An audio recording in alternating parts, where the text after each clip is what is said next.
지난번에 이어 악한 날을 대비하라, 오늘 두 번째 말씀드립니다.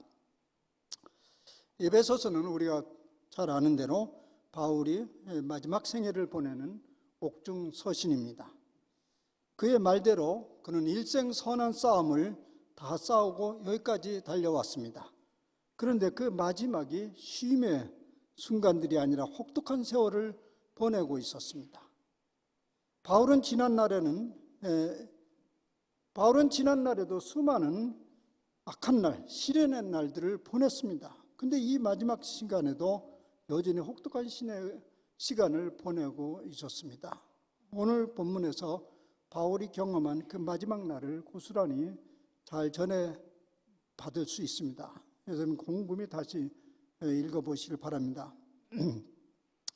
지난주 말씀에서 생각했던 대로요, 우리가 몸이 약해지고 상황이 악화되면 마음이 따라서 약해집니다. 그동안에 굳게 붙들고 있던 믿음들이 흔들거립니다. 복음서에서도 그러한 예가 나타납니다. 여러분, 예수님의 길을 예비했던 세례 요한의 예를 잘 기억하고 있죠? 그는 예수님을 열심히 선전하였습니다. 나는 그림자이고 그가 진짜다. 나는 그의 신발끈도 매주기에 합당하지 않다. 그렇게 열심히 예수님을 선전했고 나는 이제 사라져야 될 사람이라 그렇게 주장을 했던 사람입니다. 그러다가 그가 헤롯 왕에 의해서 투옥되고 죽을 날을 기다리고 있었습니다. 그런데 그런 동안 마음 안에서 스물스물 일어나는 생각이 있었습니다. 저 예수가 정말 이스라엘이 기다리던 그리스도인가? 이런 의혹이 일어났습니다. 그래서 그의 제자들을 보내가지고 확인을 합니다. 당신이 바로 오실 그 메시아 맞냐고요. 악한 날, 그 시련의 날에 얼마든지 일어날 수 있는 일입니다. 바울이라고 왜 그런 의혹이 없었겠습니까? 과연 내가 일생 추구해왔던 율법 연구와 그 가치를 배설물처럼 버렸는데 정말 내가 이게 잘한 일인가? 일생 외쳤고 전해왔던 그 예수가 과연 이스라엘이 기다리던 그 메시아 맞는가? 그분이 우리의 역사 한가운데서 구체적으로 개입하시고 활동하시는 건 맞는가? 다메섹 도상에서 예수님을 만난 그 기억이 여전히 생생함에도 불구하고 극한적 순간에서 흔들릴 수밖에 없는 것이 인생들의 모습입니다. 그래서 악한 사람들은 끊임없이 더 악해지게 되고 자기의 거짓을 정당화하고 거짓 뉴스를 산출해내면서 자기에게 동조하도록 합니다.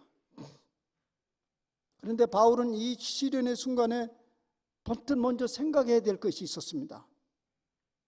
만약 내가 이렇게 흔들거리고 이렇게 되면 그동안에 내가 뿌려놓은 씨앗은 어떻게 되지? 곳곳에서 자라가고 있는 성도들은 어떻게 되는 것인가? 내가 이렇게 흔들거리면 저들은 어떻게 되겠는가? 그동안 내가 전한 진리가 거짓이요 헛된 것이라는 것을 증명하는 것이 아닌가? 그러면서 바울은 다시 다메섹 도상에서 만난 그 예수 그리스도를 굳게 잡았습니다. 그리고 지난 수많은 악한 날 속에서 자기 자신을 구원했던 예수 그리스도를 굳게 잡은 것이죠. 그러면서 그가 알아차렸습니다. 지금 내 마음을 막 흔들거리고 이런 의혹은 그 진실이 아니고 악한 마귀가 지금 나를 끌어가고 있다는 것을 알게 된 거죠. 그래서 그는 그것을 악한 전투라고 규정을 하게 되었습니다. 그 전투를 우리는 지금 어떻게 이겨내고 있는지를 지난주, 오늘에 걸쳐서 생각해 보고 있습니다. 지난주에는 비교적 소극적 방법 두 가지를 얘기를 했죠. 첫째는 우리의 싸움은 결코 혈과 육의 싸움이 아니고 악한 마귀와 벌이는 영적 전투라는 걸 기억하라는 것입니다. 두 번째는 그리스도 안에 있는 우리들은 이미 성령의 능력으로 속사람이 강건하게 되어 있다는 사실을 받아들이라는 것입니다. 그러면 그 영적 전투는 결국 승리할 것이라는 그런 담대함을 가지게 됩니다. 오늘은 세 번째, 하나님의 전신갑주를 입으라는 말씀을 생각하고자 합니다. 바울이 지금 감옥에 갇혀 있거든요. 그 사도 바울은 늘 자기 앞에서 왔다 갔다 하는 완전 무장한 로마 군사들을 늘 보고 있었습니다. 바울은 그들을 자세히 관찰하면서 내 앞에 저렇게 아주 당당하게 설 수 있는 힘이 도대체 저들이 어디서 나오지? 이 생각을 한 거죠. 늘 당당하고 용감해 자기 앞에서 얼쩡거리는 그 여러 그 군사들, 도대체 저런 당당함과 용기는 어디서 나오는가? 그래서 이런 상상도 해볼 수 있습니다.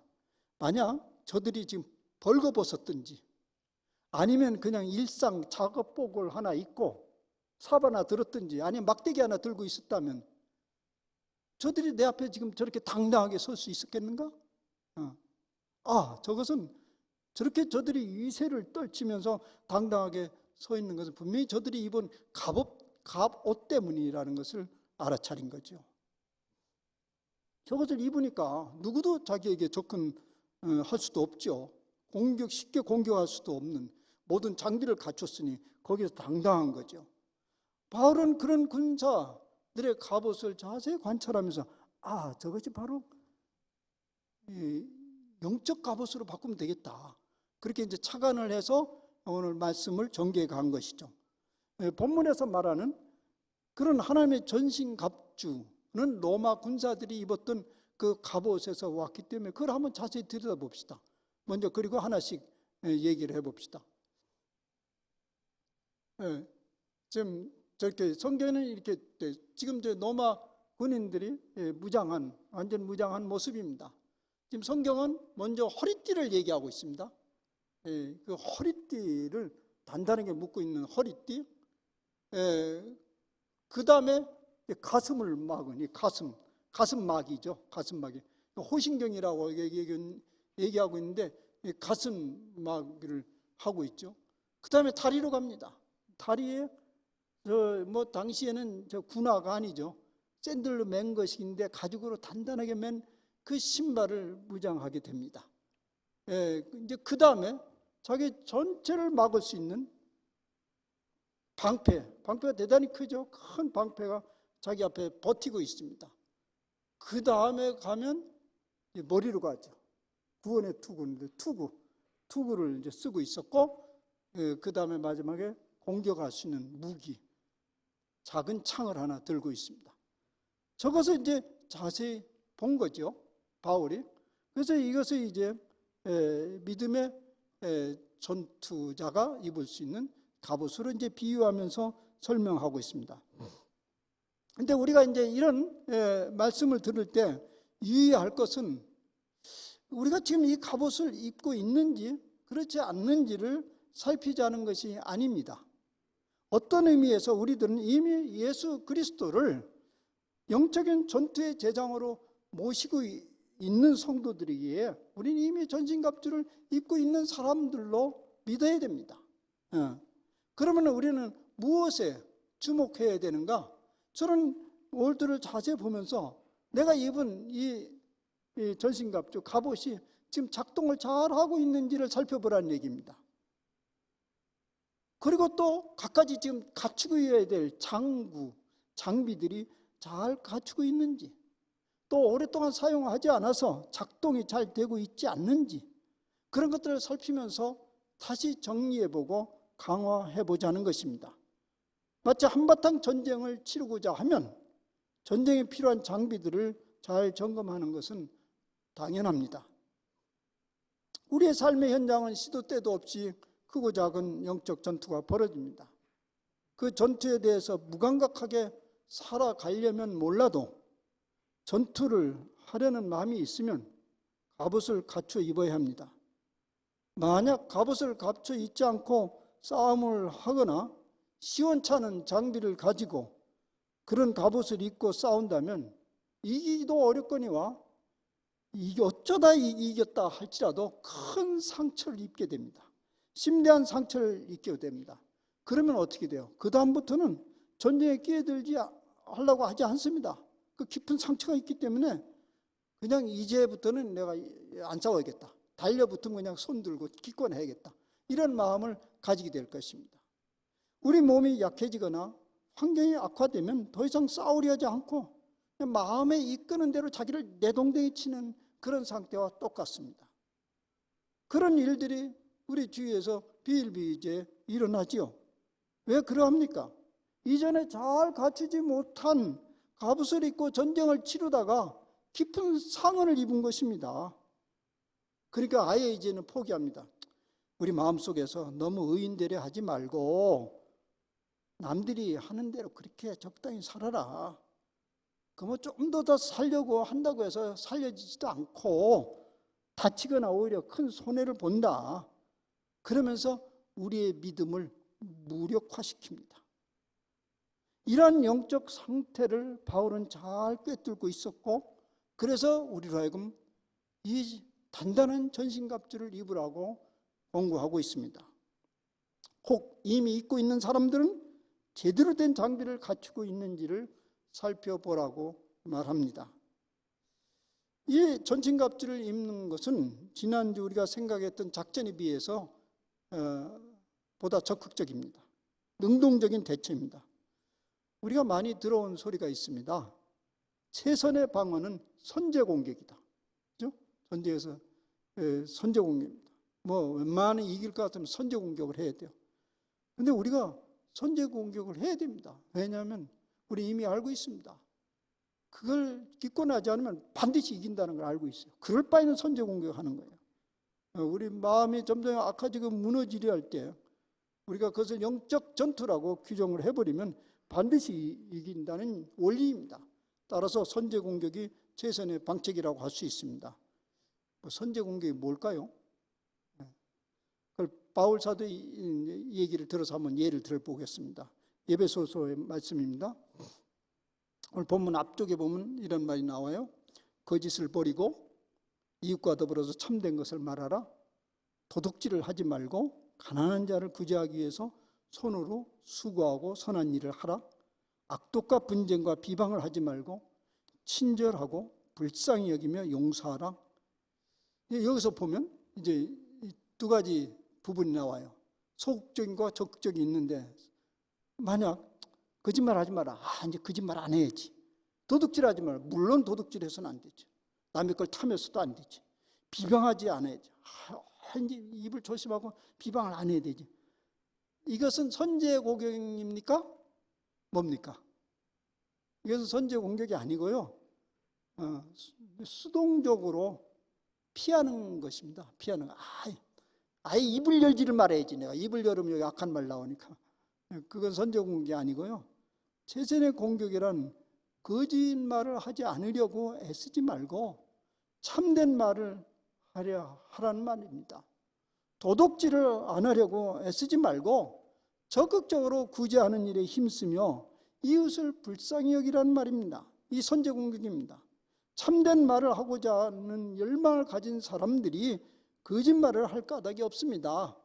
남을 돕고자 하고 힘쓰는 사람이 남의 것을 탐하거나 도둑질할 일이 없죠. 남을 불쌍히 여기고 용서하고자 하는 사람들이 다른 사람들 비방하고 악독을 품을 리가 없지요. 이러한 태도를 영적 전투에서는 선제 공격이라고 말합니다. 이제 이런 선제 공격 혹은 어떤 때는 방어를 하기 위해서 우리가 입어야 될 갑옷이 있는데, 그것이 하나님의 전신갑주입니다. 왜 전신갑주를 입어야 되는지 오늘 본문 6장 11절에서 우선 간단하게 그 이유를 밝힙니다. 악마의 관계에 맞설 수 있도록 하나님이 주시는 온 몸을 덮는 갑옷을 입으십시오. 제가 세 번역으로 읽었습니다. 악마의 관계에 맞설 수 있도록, 악마의 관계, 하나님이 주시는 온 몸을 덮는 갑옷을 입으십시오. 그러니까 악마의 관계에 맞서기 위해서 갑옷이 필요하다는 겁니다. 영적 전투에서 그냥 전투에서도 적장이 지혜롭지 않으면 이길 수가 없죠. 영적 전투에서도 적장은 대단히 지혜로워서 어떻게 공격할지를 잘 아는데, 그것이 다른 아닌 관계입니다. 그렇죠? 우리 전투의 가장 기본이 적을 속이는 거지 않습니까? 그게 관계를 쓴다는 거예요. 그 관계는 너무나 교묘해서 알아차리기가 쉽지 않습니다.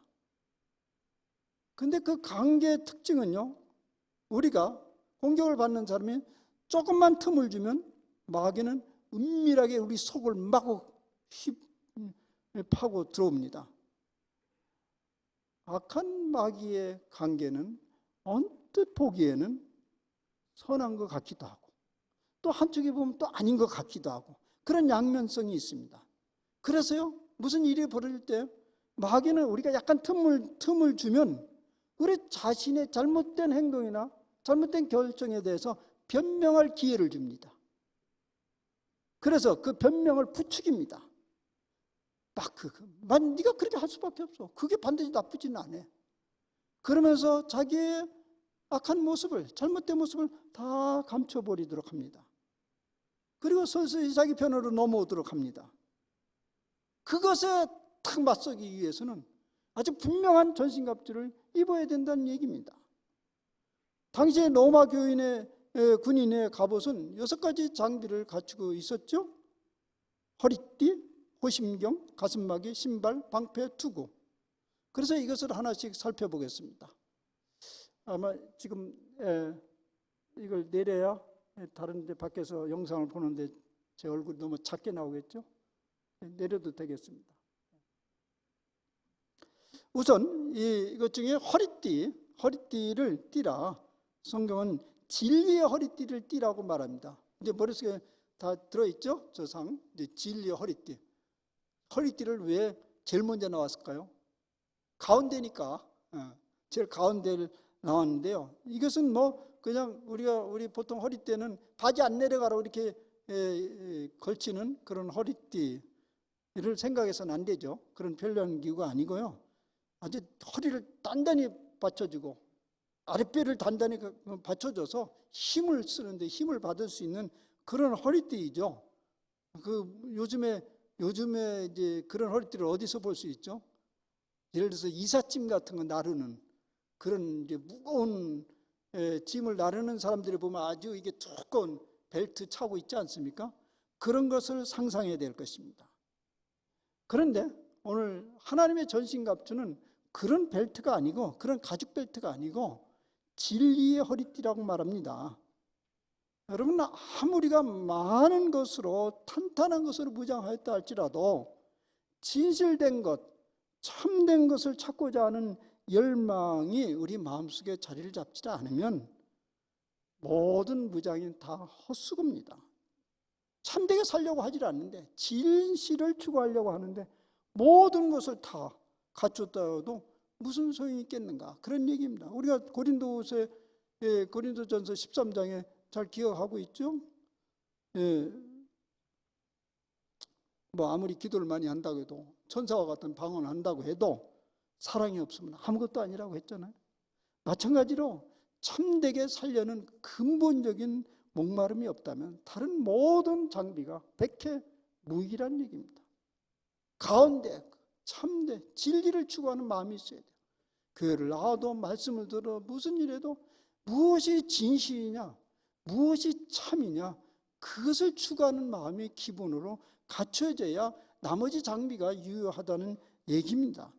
사실 마귀가 공격하는 1순위가 바로 이것입니다.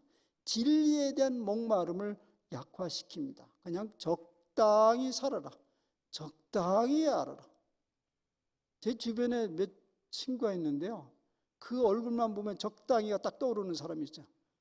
유 목사, 적당히 살아, 몸 상해, 적당히 공부해, 적당히. 그런다고 누가 안 알아줘. 적당히. 어떤 때 그 말이 솔깃 들어와. 그래, 맞아. 내가 조금 애를 쓴다고 차이가 나나? 근데 마귀가 그렇게 계속 얘기하는 거죠. 그리고 자기 입장을 정당화시킵니다. 그래, 나는 몸도 건강하지 않으니까 이 정도 해도 괜찮아. 그리고 자기 입장을 공고히 합니다. 그리고 마침내 자기 식대로 살도록 하는 것입니다. 이것이 마귀의 공격인데 거기에 딱 대응하려면 진짜 참을, 요새는 진짜 참기름 원하잖아요. 그죠? 진짜 100% 참기름. 그것을 우리는 추구해야 된다는 얘기죠. 둘째는 둘째 무장은 의의 호심경. 호심경이라는 말은 아까 가슴막이라고 그랬어요. 그래서 군인들이 가슴을 보호하기 위해서 금속으로 된 마귀를 차는 거죠. 물론 이 가슴마개는 앞만 차는 게 아니라 등까지 다 덮습니다. 그런데 오늘 사도 바울이 얘기하는 그런 가슴막이 호심경은 금속으로 된 것이 아니고 의의 호심경이라고 그래요. 의로 됐다. 근데 여기 의는 좀 논란이 있습니다. 이 의라는 말이 뭐냐? 뭐 1차적으로 우리 성도들의 의로운 삶, 의로운 행동이라고 말할 수 있죠. 우리가 의롭게 살아야 된다. 그런데 그러면 약간 주눅이 들어요. 그래서 이제 다른 주장도 있습니다. 예수 그리스도께서 우리에게 넘겨준 믿음의 의, 우리의 믿음으로 그리스도의 의를 덧입었어요. 그런데 사실은요, 이 둘은 그렇게 분리될 수 있는 것은 아니잖아요. 우리가 예수 그리스도의 십자가 의로움을 덧입고 있다고 한다면 우리 가슴 속에 그 의로움을 실현하는 마음이 살아있죠. 그것을 얘기하는 것입니다. 뭐 그게 첫 번째와 크게 다르지 않는 얘기인데요. 그래서 성도들이 적극적으로 그리스도 예수님의 의를 덧입었다는 사실을, 나는 그리스도의 의를 덧입은 사람이다, 그것을 천명을 하면 마귀가 그 전의를 이렇게 끌어갈 수가 없다는 것입니다. 왜냐하면 그리스도의 의로 이렇게 찼다는 소리는 뭐냐면 마귀의 창이 우리를 찌를 수 없는 거예요. 우리는 보호를 이미 받고 있어요. 그 의로움으로. 그래서 그걸 의의 호심경이라고 말합니다. 셋째는 평안의 복음의 신발로 무장하라. 뭐 신발은 우리를 유연하게 움직이게 할 수 있는 매우 유연한 장비이죠. 전투자는 유연성이 있어야 되잖아요. 있는 자리에서 꺾고 있어가지고 전투는 할 수 없잖아요. 상대방이 그렇게 꺾고 있어서 전투하지 않잖아요. 그래서 적군이 왔다 갔다 움직이는 대로 우리도 유연하게 몸을 움직이면서 대처해야 되는데, 그것이 이제 중요한 게 신발이라는 거죠. 그런데 여기에 신발은 평안의 복음의 신발이라고 말합니다. 아마 이 말씀은 이사야 말씀을 떠올리기도 합니다. 이사야 말씀에 이런 말이 있습니다. 좋은 소식을 전하며 평화를 공포하며 복된 소식을 가져오며 구원을 공포하며 산을 넘는 자의 발이 어찌 그리 아름다운지요. 지금 힘든 산을 막 넘어가고 있어요. 어떤 사람이. 근데 그 산을 왜 넘어가냐고. 복된 소식을 전파하기 위해서, 복된 소식을 선포하기 위해서 그렇게 가고 있는 거예요. 그러니까 그 발이 경쾌하고 아름답다는 거예요. 사실 전쟁은 명분이 있어야 돼요. 명분이 분명해야 전투가 되잖아요. 여러분, 전투를 벌이는 나라 보면 그냥 심심해서 전투하는 나라는 아무것도 없어요. 그리고 악한 그 본심을 천명하면서 전투하는 전투는 아무것도 없어요. 다 좋은 명분을 내걸어야 이 전투가 되는 것이죠. 지금 지구 곳곳에 전투를 제일 많이 벌이는 나라가 어느 나라죠? 세계에서 제일 전투 경험이 많은 나라는 미국이에요. 계속 전투를 벌여요. 근데 전투할 때마다 명분이 분명합니다. 그들이 내세운 명분은 가는 데마다 독재자를 제거하고 그곳에 정의를 세워서 그야말로 민주주의를 뿌리를 내리게 해야 된다. 그들이 매일 그 주장이에요. 말하자면 국제 경찰 노릇을 하는 거죠. 그러니까 명분이 분명하니까 용감하게 싸우는 거예요. 나머지는 다 희생해도 돼요. 뭐 이 세상의 명분이라는 건 뭐 언제나 그대로 믿을 수는 없지만, 뭐 우리 영적 전투를 하는 데 있어도 그 명분이 아주 분명해야 합니다. 우리의 명분은 뭐냐면 복음을 지키고 그 가치를 확산시키는 데 있습니다. 여러분, 우리 자신이 쉽게 쓰러져 버려요. 적군의 마귀의 공격에 쉽게 쓰러져 버리면 다른 사람이 보길 때 저 복음 좋아하시네. 복음이 무너져요. 그걸 지키기 위해서. 여러분, 복음을 알지 못하는 사람들에게, 복음에 대한 확신이 없는 사람들에게 영적 전투라는 건 그냥 빈말일 뿐입니다. 뭐 싸움 대상이 없는 걸 뭐.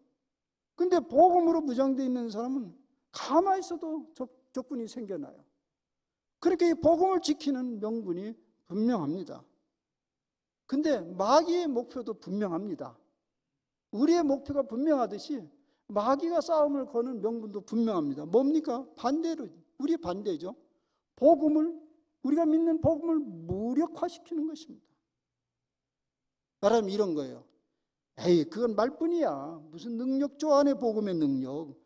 그러면서 우리를 조롱하게 만듭니다. 예.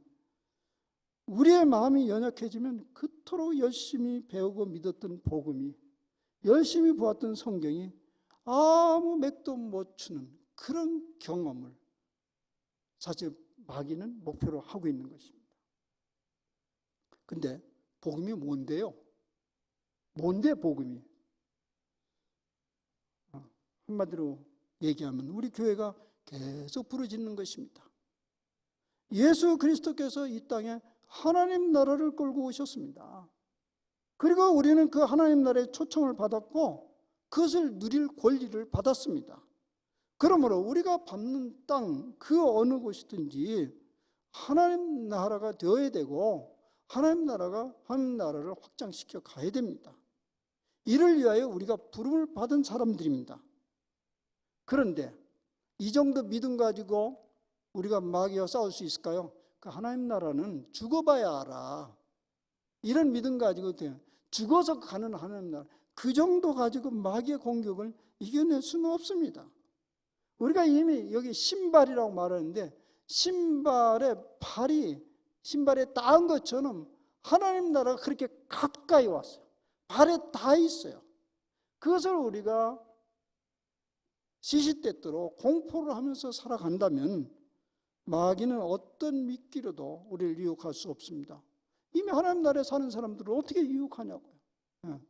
근데 죽어봐야 알아, 이런 사람들이 계속 유혹이 옵니다.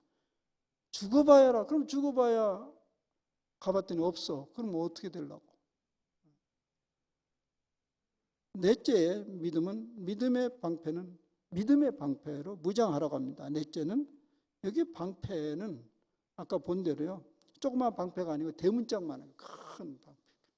온 몸을 가릴 수 있는. 근데 이 당시의 방패는 이 철로 된 방패가 아니고요. 뭐 두 가지가 있었다고 그래요. 하나는 목조로 연결해서 만든 방패가 있었고, 조금 더 좋은 방패는 가죽을 여러 개 덧붙여서 만들어요. 근데 그 가죽에다 물을 흠뻑 적셔가지고 만든, 그러니까 이 방패가 아주 무거운 거예요. 그러니까 마음대로 유연하게 움직이기는 어려운데, 근데 그 방패는 뭘 하냐면 불화살 나오죠. 불화살을 이게 막는 방패입니다. 이제 거의 이 화살 끝에다가 이제 그 석청을 발라가지고 불을 붙여서 팍 하면 그냥 그 상대방이 이제 불을 일으키게 하는 거죠. 근데 그게 그 물 묻힌 그 가죽에 탁 꽂히면 금방 불이 죽어버린대. 그래서 그런 방패를 말하는 것입니다. 불화살을 막기 위한 방패입니다. 우리들에게 있어서 불화살은 무엇입니까? 그냥 그것만 붙으면 막 타오르는 게 뭡니까? 다 떠오르죠? 굉장히 많죠?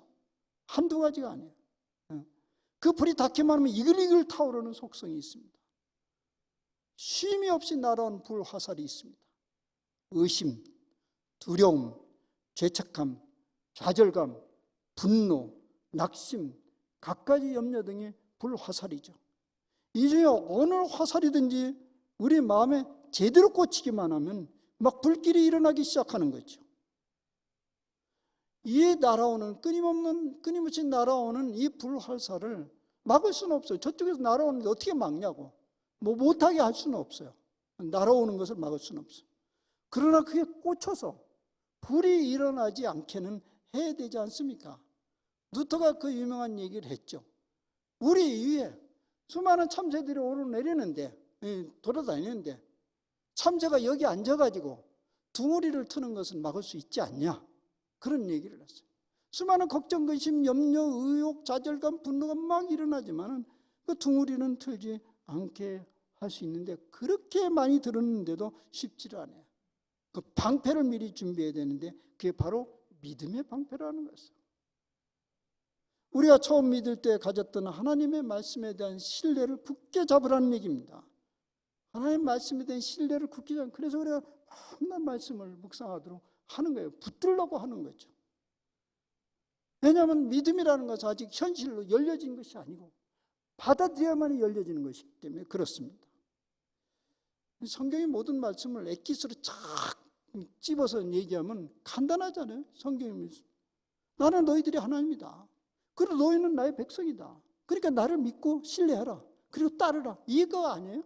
이게 전부예요. 그것을 계속 지키기 위해서 우리는 말씀을 읽고 말씀을 또 읽고 하는 것이 바로 그게 믿음의 방패인 거예요.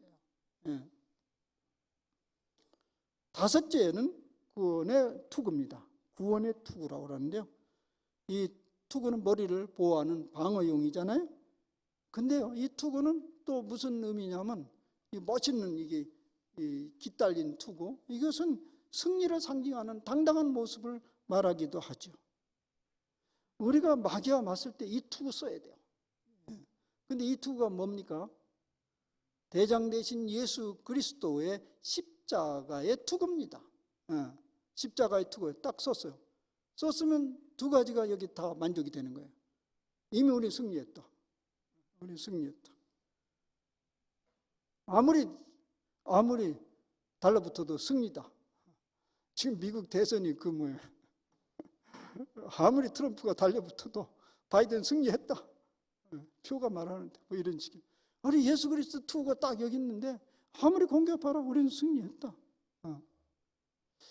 우리가 지난주에 영적 식별규범에 대해서 생각을 했는데요.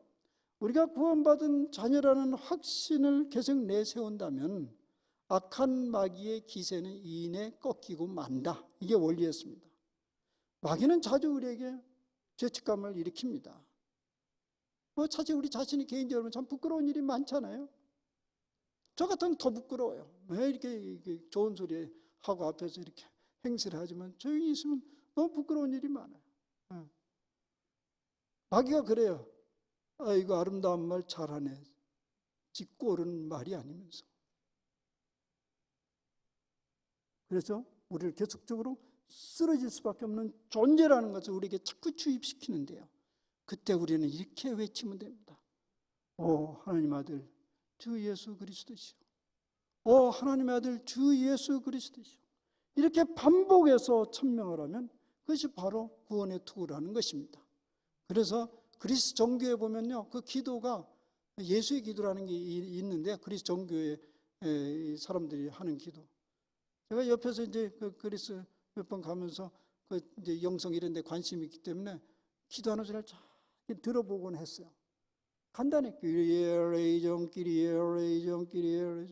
주여 우리를 불쌍히 여기소서 주여 밤낮구나 주 예수 그리스도 나를 불쌍히 여소서. 그렇지 않으면 마귀가 나를 끌어갑니다. 이렇게 선언을 하라는 거예요. 예. 그게 구원의 투구입니다. 이제 마지막에는 성령의 검으로 무장하라고 합니다.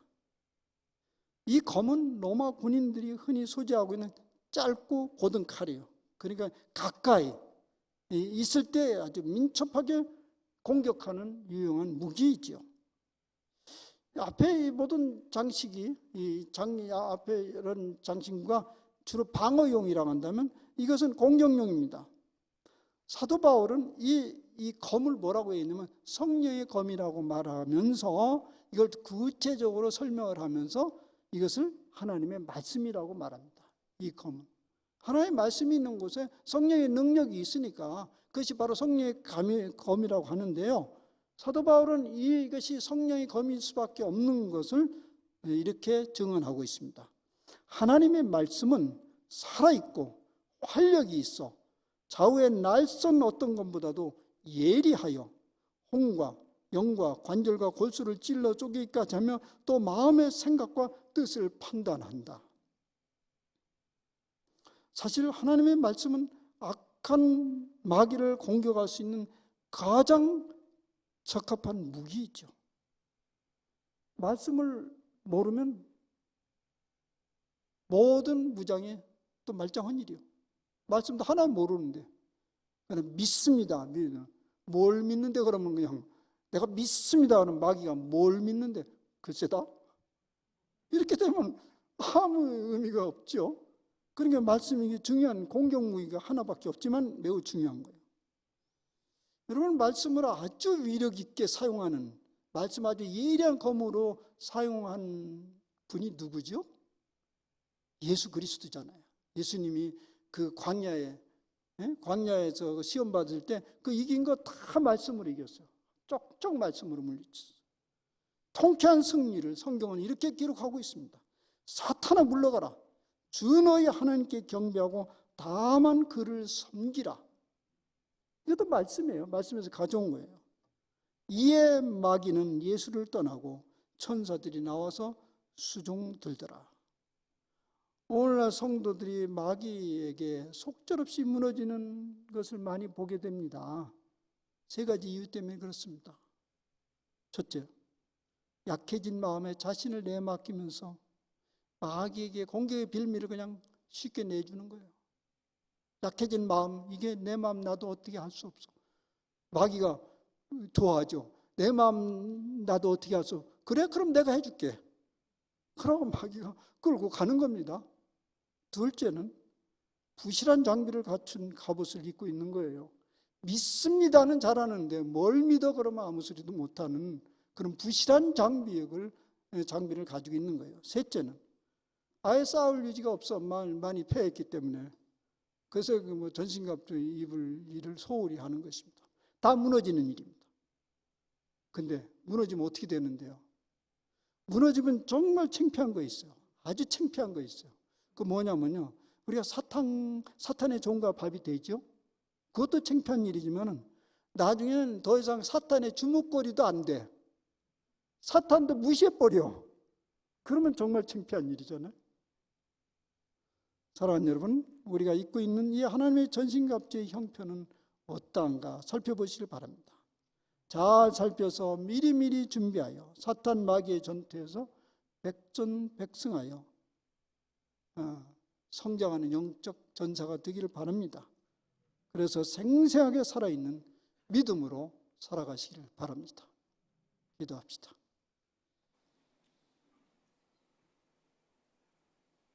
주님, 매우 그림 같은 이야기를 잠시 생각해 보았습니다. 그러나 이것은 현실입니다. 신앙의 선배 바울 사도가 경험했던 것을 저희들에게 이렇게 세세히 잘 전해주셔서 감사합니다. 우리가 이 사탄 권세로부터 이기지 아니하면 이 땅에 사는 동안에 하나님의 백성이면서도 마귀의 백성처럼 살아갈 수밖에 없습니다. 주님, 우리가 갖추고 있는 이 갑옷, 분명히 갑옷을 입고 있는데 잘 살피면서 무엇이 작동이 안 되는지, 무엇이 부실한 것인지를 확인하면서 이 땅에 사는 동안 믿음의 전사로서 승리하면서 성숙해가는 그런 그리스도인으로 살아내게 하옵소서. 그래서 복음의 기치를, 우리 하나님이 우리에게 끌고 오신 하나님 나라를 우리가 누릴 뿐만 아니라 널리 확장하고 그것을 증거하며 사는 저희 믿음의 사람 되게 하여 주시옵소서. 예수님의 이름으로 감사하며 기도하옵나이다. 아멘.